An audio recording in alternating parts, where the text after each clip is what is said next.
তখন এটা আগুনে জ্বলে উঠে বিস্ফোরিত হয়, আবার ঘন ধোঁয়ায় আশপাশ আচ্ছন্ন হয়ে যায়। গুদামের ঠিক উল্টা দিকে একটা ছোট্ট গার্মেন্টস কারখানা ছিল। সেখানে কর্মরত শ্রমিক ঠিক কতজন এই সময় ছিলেন এটা সঠিক হিসাব সম্ভবত এখনো পাওয়া যায়নি।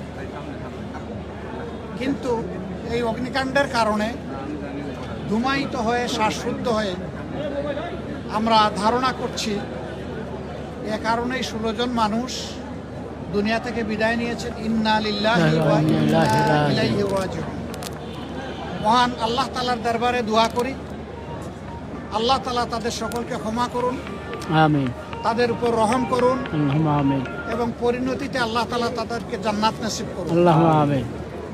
যারা ঈমান নিয়ে বিদায় নিয়েছে আল্লাহ তাআলা যেহেতু দুর্ঘটনা কবলিত হয়ে তারা বিদায় নিয়েছে, আল্লাহ তাআলা তাদেরকে শহীদের মর্যাদাও দান করুন, আল্লাহুম্মা আমিন।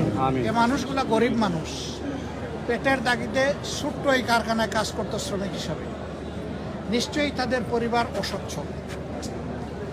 একদিকে পরিবারের অসচ্ছলতা, আরেকদিকে এই সময়টাই তাদের বুক থেকে তাদের প্রিয়জন চলে যাওয়া। যাদের চলে গেছে ব্যথাটা তারা যতটা অনুভব করতে পারবে, আমরা হাজার চেষ্টা করলে অতটা অনুভব করতে পারবো না। তারপরে আমরা তাদের ব্যথার সাথে একমত, সমবেদনা প্রকাশ করছি।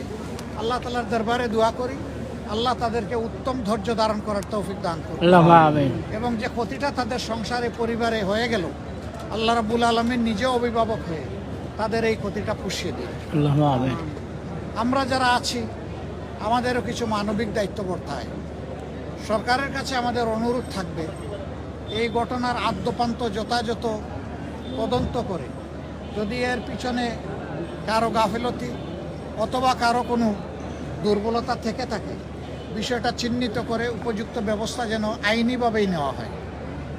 আবার সরকারের কাছে এও দাবি জানাবো, এরা যেহেতু অত্যন্ত স্বল্প আয়ের মানুষ, গরিব মানুষ, পেটের তাগিদেই এখানে এসেছিলেন নুন আনতে, যাদের পান্তা ফুরায়, তাদের পরিবারের দিকে মানবিক দৃষ্টিকোণ থেকে যেন তাকানো হয় এবং তাদেরকে যথাসম্ভব সরকারি তহবিল থেকে আর্থিক পর্যাপ্ত অনুদান প্রদান করা হয়।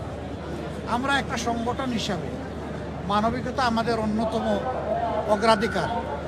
আমরা এই ধরনের ক্ষেত্রে চেষ্টা করি যত দ্রুত সম্ভব ক্ষতিগ্রস্ত পরিবারের পাশে দাঁড়ানো। ইনশাআল্লাহ এই ক্ষেত্রে আল্লাহর মেহেরবানি তার ব্যতিক্রম হবে না। ইনশাআল্লাহ আমরা খুব দ্রুতই তাদের পাশে দাঁড়াবো।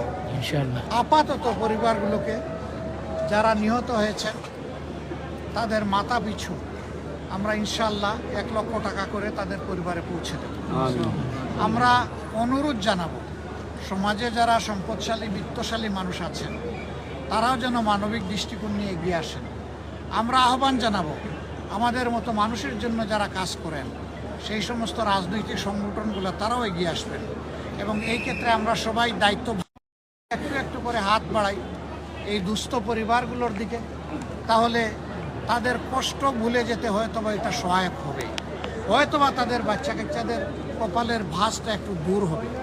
আমরা আল্লাহ তাআলার কাছে দোয়া করি আল্লাহ যেন এই ধরনের পরিস্থিতিতে আমরা যারা ভালো অবস্থানে আছি তাদের সকলকে হৃদয় দিয়ে অনুধাবন করার তৌফিক দান করেন এবং বিপন্ন মানুষগুলোর পাশেও যেন আল্লাহ দাঁড়ানোর তৌফিক দান করেন।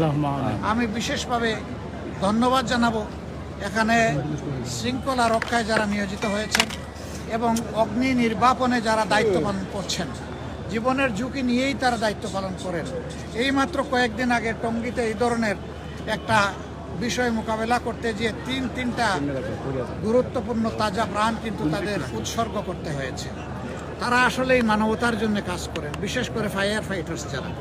আমরা তাদের জন্য দোয়া করি আল্লাহ তাআলা যেন তাদেরকে হেফাজতের ব্যবস্থা করেন, তাদের কাজও যেন আল্লাহ সহজ করে দেন এবং তাদের মাধ্যমে যেন ক্ষতিগ্রস্ত বিপন্ন মানবতা উপকৃত হয়। বাকি যারা আইন শৃঙ্খলা রক্ষাকারী